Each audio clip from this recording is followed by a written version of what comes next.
L'any passat ja vam participar el primer cop, vam fer el repic de campanes, que aquest any hi tornarem a fer.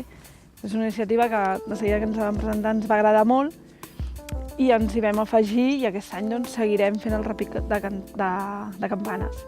Però ara amb l'escola, a veure si seria possible també llegir uns quants poemes i estem acabant de valorar a veure disponibilitat de tothom si ho podem fer o no. Però de moment queda assegurat el repic de campanes.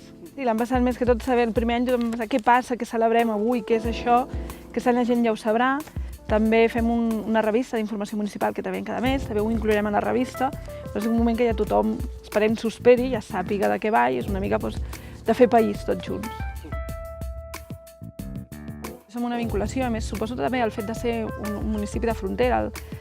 Jo crec que la gent que estem més a la frontera som molt més patriòtics, perquè sempre hem de lluitar amb els veïns que no ho són tant, tot i que en aquest cas els veïns també tenim una magnitud que també se senten molt catalans, perquè tenim la Cerdanya francesa, que aquest any també s'involucra en aquesta iniciativa, però vulguis que no, les zones de frontera jo crec que tenim aquest sentiment ja més patriòtic.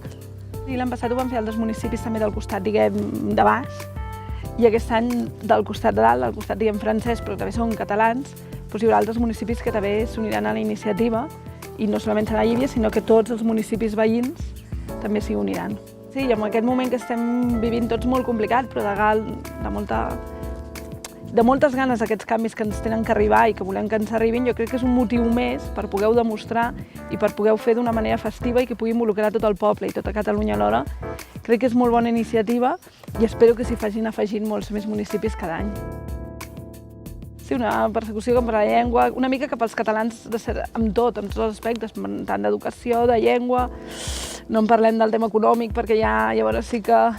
I per això crec que hi ha d'haver aquests moments que tots nosaltres ens podem rectificar amb el nostre fet de ser català i que ho volem ser, a totes. I fins i tot jo crec que Llívia ja pel fet aquest de ser com una illeta dintre de França, ja en el seu moment de ser la illeta ja ens vam reivindicar que no volíem ser francesos, sinó que volíem ser d'aquí, sempre ens hem reivindicat i crec que som... Bueno, tenim aquest punt de ser diferents i de tenir que dir que sempre que som catalans.